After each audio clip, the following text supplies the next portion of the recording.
విజయవాడలో super star Krishna గారి విగ్రహం పెట్టబోతున్నారు. ఆయన బ్రదర్ ఘట్టమనేని ఆదిశేషగిరిరావు గారు మరియు ఆయన అభిమానులతో కలిపి ఈ విగ్రహం స్టార్ట్ చేయబోతున్నారు. ప్రస్తుతం ఆయన మనతో ఉన్నారు. ఆయనతో మాట్లాడదాం. సో, విజయవాడని ఎందుకు సెలెక్ట్ చేసుకున్నారు? దట్ టూ లెనిన్ సెంటర్‌లోనే ఎందుకు పెట్టాలని అనుకున్నారు? విజయవాడలో ఇంతకుముందే 2 విగ్రహాలు ఉన్నాయి. ఒకటి ఒకటి విజయవాడ ఈస్ట్‌లో, ఇంకోటి కృష్ణలంకలో. ఈ పర్టిక్యులర్ సెంటరు కృష్ణ గారికి చాలా అనుబంధం ఉన్న ఏరియా. ఆయన 50 ఏళ్ల పైనగా జీవితంలో, సినీ జీవితంలో అనేక సార్లు విజయవాడ రావటం, మనోరమ హోటల్లో దిగటం, ఇక్కడ డిస్ట్రిబ్యూటర్లు కానీ, థియేటర్ యజమానులతో కానీ ఇంటరాక్ట్ అవ్వటం, ఆయన రిలీజు అయిన కొత్త సినిమాలకి ప్రత్యేకంగా విజయవాడ వచ్చి మార్నింగ్ షో ప్రజల మధ్య, అభిమానుల మధ్య చూడటం అలవాటు ఫ్రమ్ లాస్ట్ 60 ఇయర్స్‌గా. ఆయన తొలి చిత్రం 'తేనె మనసులు' విజయవాడ అలంకార థియేటర్‌లో ఆ రోజున రిలీజ్ చేయడం, ఆదుర్తి సుబ్బారావు గారు కానీ, ఇతర నటీనటులతో కలిసి రాష్ట్ర వ్యాప్తంగా పర్యటించేటప్పుడు బెజవాడ నుంచే ప్రారంభించారు. అలానే కృష్ణ గారికి కానీ, పద్మాలయ సంస్థకు కానీ అనుబంధంగా విజయవాడ ఓరసీ థియేటర్, అలానే రాజయువరాజ్, అలానే అప్సర, జై హింద్, లక్ష్మీ టాకీస్, వినోద టాకీస్, ఇలా థియేటర్లన్నిటి మధ్యలో ఉన్న కూడలిది. గవర్నర్పేటకి, గాంధీనగర్‌కి మధ్యలో. ఆ ప్రాంతంలో అయితే బాగుంటుందని అభిమానులంతా వచ్చి నన్ను కోరటం జరిగింది.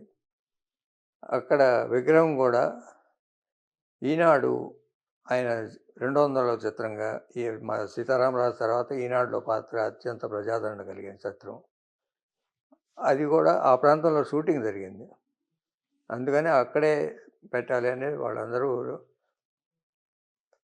జితేంద్ర కానీ, సుధా స్వామి కానీ, అదే బుజ్జి, వీళ్ళు ముగ్గురు ముఖ్యంగా ఒక విగ్రహ కమిటీగా ఏర్పాటు చేసి ఒక 2 ఏళ్లుగా తిరిగి పర్మిషన్ తెచ్చుకొని విగ్రహం తయారు చేయించుకొని అక్కడ స్థాపించడం జరిగింది.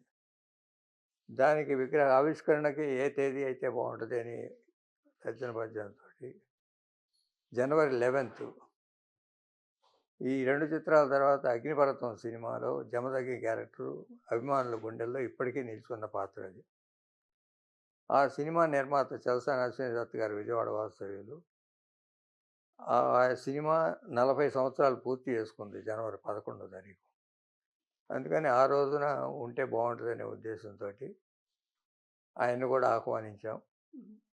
అశ్విని దత్ గారికి పద్మాలయకు ఉన్న అనుబంధం అందరికీ తెలిసిందే. కృష్ణ గారితో అగ్నిపర్వతం లాంటి బ్లాక్ బస్టర్స్ సినిమాలు తీయడంతో పాటు రాజకుమారుడు సినిమా ఆయన మహేష్ బాబుని ఇంట్రడ్యూస్ చేయటం, ఇవాళ శ్రీనివాస మంగాపురం అనే సినిమాలో కృష్ణ గారి మనవడు జయకృష్ణతో సినిమా తీస్తున్నారు ఆయన. అందువల్ల ఆయన సమక్షంలోనే చేస్తే బాగుంటుందని మా కుటుంబ సభ్యుడిగా కృష్ణ గారి మనవడు జయకృష్ణ, ఘట్టమనేని జయకృష్ణ సినీ అరంగేట్రం చేస్తున్నారు. ఆయన కూడా వస్తున్నాడు. ఆయనే ఆవిష్కరిస్తున్నాడు విగ్రహాన్ని. సో, ఆయన సినీ ఎంట్రీ ఇవ్వబోతున్నారన్నమాట.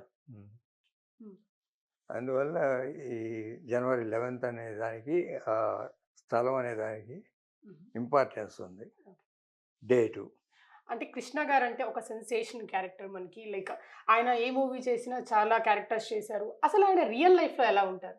లైక్ మీ అందరితో రియల్ లైఫ్‌లో ఎలా ఉండేవారు? రియల్ లైఫ్ చాలా ఓపెన్‌గా ఉంటారు, సరదాగా ఉంటారు, జోవియల్‌గా. అందరితోనూ కలుపుకోలుగా ఉంటారు. అనేక ఇండస్ట్రీలో వాడే కాకుండా పొలిటికల్ లాంగ్వేజ్లో కూడా అనేక మంది ముఖ్యమంత్రులు కానీ అందరితోటి చాలా ఎప్పుడు కూడా ఆప్యాయంగా ఉంటారు, ఫ్రెండ్లీగా ఉంటారు. పర్టికులర్గా విజయవాడ అనేది ఆయనకి, మా కుటుంబం మాది తెనాలి దగ్గర బురిపాలెం. మాకు సిటీ అంటే విజయవాడే ఆ రోజుల్లో, లేకపోతే చెన్నై. అప్పట్లో ఇటు ఎక్కువ వచ్చి ఇక్కడ ఉండేవారు. ఫ్రీక్వెంట్గా ఇక్కడికి వచ్చేవాళ్ళం. విజయవాడలో ఉన్న ప్రతి స్ట్రీటు నాకు కానీ, కృష్ణ గారికి కానీ మా అందరికీ తెలుసు. అంటే మహేష్ బాబు గారిలో, ఘట్టమనేని మహేష్ బాబు గారి గురించి ఒక మాటలో చెప్పాలంటే ఏం చెప్తారు? Is a big star today. ఎవరికి అందనంత ఎత్తుకెదిగాడు. మంచి యాక్టర్, మంచి పర్సన్, కృష్ణ గారి వారసత్వాన్ని నిలుపుతున్నారు. అంతకన్నా ఒక మెట్టు ఎదిగాడు ఆర్టిస్ట్‌గా. కృష్ణ గారి అడుగుజాడల్లో నడుస్తున్నారు. అంటే కృష్ణ గారి మూవీస్‌లో ఒక సినిమా రీమేక్ చేస్తే మహేష్ బాబుని పెట్టి, ఏ సినిమా రీమేక్ చేస్తే బావుండిద్దని మీరు అనుకుంటున్నారు? అలాగే మహేష్ బాబే చెప్పారు. కృష్ణ గారి సినిమాలన్నీ లెజెండరీ సినిమాలు. ఇంకోళ్ళతో రీమేక్ చేయటానికి అంత సాహసించకూడదు.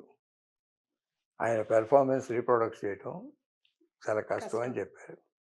అంటే ఇప్పుడు జనరల్‌గా మనం మూవీ టికెట్స్ గురించి మాట్లాడుకుంటే, ఇప్పుడు ఎక్కువగా మూవీ టికెట్స్ రేట్స్ పెరగడం వల్ల ప్రజలందరూ సినిమా థియేటర్స్‌కొచ్చి చూడట్లేదని ఒక ప్రాబ్లమ్ రైజ్ చేస్తున్నారు ఫ్యాన్స్ అందరూ. అంటే ఈ మూవీ రేట్స్ పెంచడం వల్ల రేట్స్ కూడా పెరిగిపోయి మూవీ ప్రొడ్యూసర్స్ గాని, డైరెక్టర్స్ గాని బడ్జెట్ రేట్ పెంచి మూవీస్ తీయడం వల్ల నష్టం అంటారా? లేకపోతే లాభం అంటారా ఒక ప్రొడ్యూసర్‌కైనా, డైరెక్టర్? అది వైడర్ క్వెషన్. మీకు సినిమా మీద అవగాహన ఉంటే తెలుస్తుంది. ఈ రోజుల్లో వాళ్ళకేంటంటే వర్కింగ్ అవర్స్ తగ్గినాయి. వర్కింగ్ అవర్స్ పెంచుకోవాలి. ప్రాపర్ స్క్రిప్టు సినిమా స్టార్ట్ చేయబోయే ముందే బౌండ్ స్క్రిప్ట్ ఉంటే ఇన్ని రోజులు పట్టవు. కాస్త ప్రొడక్షన్ తగ్గుతుంది. లేకపోతే షూటింగ్ ఎక్కువ చేస్తున్నారు. 2 అవర్స్, 2½ అవర్స్ తీసే సినిమాకి 5 అవర్స్, 6 అవర్స్. మళ్ళీ కూర్చొని ఎడిట్ చేస్తున్నారు. దాంట్లో కాస్ట్ పెరిగిపోతుంది. కాస్ట్ పెంచుకోవటం కరెక్టా అంటే అది ఆర్టిస్ట్‌ని బట్టి ఉంటుంది. ఆర్టిస్ట్‌ని బట్టి, వాళ్ళు తీసుకున్న సబ్జెక్ట్‌ని బట్టి, ఎన్ని వర్కింగ్ డేస్ తీసుకుంటున్నారు, ఎన్ని చేస్తున్నారు అనే దాని మీద కాస్ట్ ఆఫ్ ప్రొడక్షన్ డిపెండ్ అవుతుంది. వన్స్ కాస్ట్ ఆఫ్ ప్రొడక్షన్ పెరిగిపోయిన దాని మూలాన బిజినెస్ ఆప్షన్స్ ఉన్నాయి. ఓటీటీ ఉన్నాయి. ఓటీటీ ఉంది, దీనికి ఎదురు కాదు. OTT is an additional revenue. Satellite is additional revenue. Audio is additional revenue. Other dubbings are additional revenue. ప్రపంచవ్యాప్తంగా ఇవాళ వెళ్తున్నాయి సినిమాలు. Not only in Andhra, Telangana. Other language డబ్బింగ్లు వెళ్తున్నాయి. అదర్ కంట్రీస్కి వెళ్తున్నాయి. ఇవన్నీ వేరీ చేసుకోవాలి తీసే సినిమా ప్రొడ్యూసర్. అంటే ఒకప్పుడు సినిమా రేట్స్ తగ్గిస్తానని జగన్మోహన్ రెడ్డి గారు చెప్పినప్పుడు సినీ ఇండస్ట్రీ వాళ్ళు వద్దు అన్నారు. ప్లస్ నార్మల్ వాళ్ళేమో పెంచండి అన్నారు. ఇప్పుడు ఈ ఇష్యూ ఇంకా వైరల్ అవుతుంది. ఇప్పుడు దాని గురించి ఏమంటారు? ఏదమ్మా అది? అంటే సినీ ఇండస్ట్రీ వాళ్ళు ఒకప్పుడు జగన్మోహన్ రెడ్డి గారు సినిమా రేట్లు పెంచను అంటే మాత్రం అప్పుడు ఇష్యూ చేశారు. కానీ ఇప్పుడు మాత్రం ఇంకా సినిమా రేట్లు పెంచాలి అని చెప్పి ఇష్యూ చేస్తున్నారని బయటకొచ్చిన టాక్. పెంచుతూనే ఉన్నారు అడిగినప్పుడల్లా. ప్రీమియం అని పెంచుతూనే అన్నారు. అంటే జనరల్ కామన్ పీపుల్ మేము ఎళ్ళలేకపోతున్నాం థియేటర్స్‌కి అని ఒక ఇష్యూ చేస్తున్నారు దాని గురించి. అది government has no role in fixing the rates. When maker is making a film, he can decide what he want. We want flexible rates. Industry want flexible rates. వాళ్ళు పెద్ద పిక్చర్ అయితే ఎక్కువ పెట్టుకుంటారు, చిన్న పిక్చర్ అయితే తక్కువ పెట్టుకుంటారు. గవర్నమెంట్ కంట్రోలే కరెక్ట్ కాదు. I'm blaming the government to impose restriction. Okay. లేకపోతే రిలాక్స్ చేసేటప్పుడు they should form a rules. ప్రతి ప్రొడ్యూసర్ వచ్చి వాళ్ళ దగ్గర వచ్చి అడగటం కాదు. According to the guidelines they can do it. మీరు చాలా సంవత్సరాల నుంచి పాలిటిక్స్‌కి దూరంగా ఉంటున్నారు. ఎప్పుడు పొలిటికల్ రీ ఎంట్రీ ఇవ్వబోతున్నారు? అదేం పొలిటికల్ నేను దూరం కాదు, దగ్గర కాదు, ఎప్పుడు కూడా. నాకు సపరేట్ ప్రొఫెషన్ ఉంది. Politics is a part time. Political okay. Last 18 మంత్స్‌గా టీడీపీ గవర్నమెంట్ ఎలా ఉంది అని మీరు అనుకుంటున్నారు? They are trying their level best. ఇంకా ఫ్రూట్స్ అందాలి. చేయాల్సిన పనులు ఉన్నాయి. ఈ పీపుల్ యాస్పిరెంట్స్ ఎక్కువ ఉన్నాయి. అవి అందుకోవాలి. గవర్నమెంట్ పెర్ఫార్మెన్స్ ఉందంటే ఏ గవర్నమెంట్ అయినా అందరినీ ఎప్పుడు సాటిస్ఫై చేయలేరు కదా. It is an on going process. అంటే నెక్స్ట్ మహేష్ బాబు సన్ గౌతమ్ ఘట్టమనేని ఈ లెగసీని తీసుకెళ్తారంటారా? ముందుకు తీసుకెళ్తారని అనుకుంటున్నారా? తీసుకెళ్తారు. ఇప్పుడు జయకృష్ణ ఘట్టమనేని తీసుకెళ్తున్నాడు కదా. హ్మ్. అంటే ఇంకా గౌతమ్ నెక్స్ట్ గౌతమ్ గారు తీసుకెళ్తారు. గౌతమ్ వస్తాడు. Is training in America. Thank you for your valuable Jayakrishna time. కూడా అమెరికాలో ట్రైన్ అయ్యి వచ్చాడు హుహు. 3 ఇయర్స్‌గా. హుహు. ఇతను ఇప్పుడు ఇంట్రడక్షన్ అవుతున్నాడు. సో 11th ఆయనొచ్చి సినీ ఇండస్ట్రీకి రాబోతున్నారనమాట. Cinema industry development in Andhra Pradesh. Andhra Pradesh. That depends on the government. Government ఎక్కడ చేయాలనుకుంటున్నారు, ఎలా చేయాలనుకుంటున్నారు? ఇప్పుడు కూడా రీసెంట్గా ఇప్పుడు మన ఇంటర్వ్యూ చేసే టైంలో కూడా ఆవకాయ అమరావతి అని చెప్పి సినీ ఇండస్ట్రీ వాళ్ళని కూడా తీసుకొచ్చి ఒక ఈవెంట్ చేస్తున్నారు ఆంధ్రప్రదేశ్ గవర్నమెంట్లో 3 days కింద 8th, 9th, 10th of January ఇప్పుడు ఈవెంట్ జరుగుతుంది పున్నమి ఘాట్లో కూడా. అంటే సినీ ఇండస్ట్రీ వాళ్ళు మన ఆంధ్ర వైపు చూడాలి, అందరూ వరల్డ్ వైడ్గా మన ఆంధ్రాలో ఏం జరుగుతుందో సినిమా గురించి ఎక్కువ ఆంధ్రాలోనే ఉంది అని చెప్పి చాటి చెప్పడానికి చంద్రబాబు నాయుడు గారు కూడా ఒక ఈవెంట్ కండక్ట్ చేశారు. నాకు ఆ ఈవెంట్ సంగతి తెలియదు, ఏం చేశారు అంటే. సినిమా ఇండస్ట్రీ అనేది government should form a policy where they want to develop. Telugu film industry is concentrated in Hyderabad. ఆంధ్రాలో డెవలప్ చేయాలన్నప్పుడు వేరియస్ వ్యూస్ ఉంటాయి. కొంతమంది వైజాగ్ అంటారు, కొంతమంది విజయవాడ అంటారు. ఇట్లా ఆ వ్యూస్లో గవర్నమెంట్ ఏ ఉద్దేశంతో ఉందో తెలిసి గవర్నమెంట్ ఇవాళ they should form a film city, film policy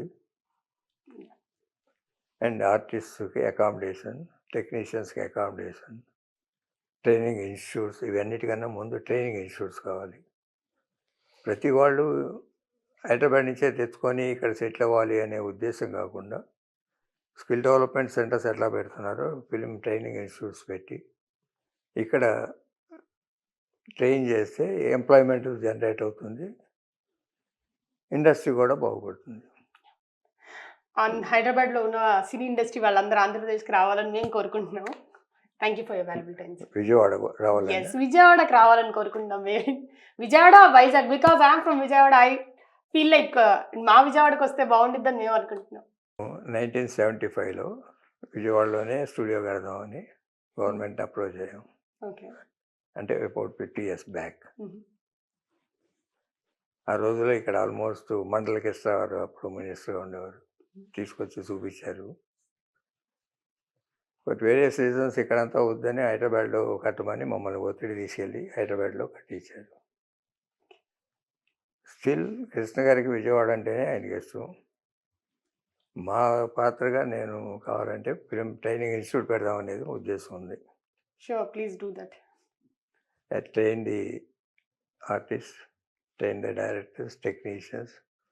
ఇప్పుడు ఆర్టిఫిషియల్ ఇంటెలిజెన్స్ వస్తుంది, CG effects, graphic effects, virtual studios, ఇవన్నీ రావాల్సిన అవసరం ఉంది. వాటన్నిటికీ రావాల్సిన టెక్నీషియన్స్ని ట్రైన్ చేయాల్సిన అవసరం ఉంది. ఇవాళ ఇండియాలోనే తక్కువ ఉన్నారు. ఎక్కడ ఒక ఉన్న చోట డెవలప్ చేసేదానికన్నా కొత్త చోట డెవలప్ చేస్తే టెక్నాలజీ ఉంటే ఎక్కడికైనా వస్తారు ఫిల్మ్ ఇండస్ట్రీ. వంతుగా గవర్నమెంట్ కనుక ఆలోచిస్తూ ఉంటే నేను లీడ్ తీసుకొని చేస్తాను. Training centre, film training centre, film institute. Done. We'll share this. Thank you for your valuable time, sir. Signing off. Atha Muhammad, RTV, Vijayawada. చరిత్ర సృష్టించినోడు ఇప్పుడు ఆ చరిత్రని తిరగరాయబోతున్నాడు. అబద్ధాల గోడల్ని బద్దలు కొట్టి నిజాలను రాగా మీ ముందుంచబోతున్నాడు. నిజమైన వార్తల కోసం వెంటనే డౌన్లోడ్ చేసుకోండి రా యాప్ని.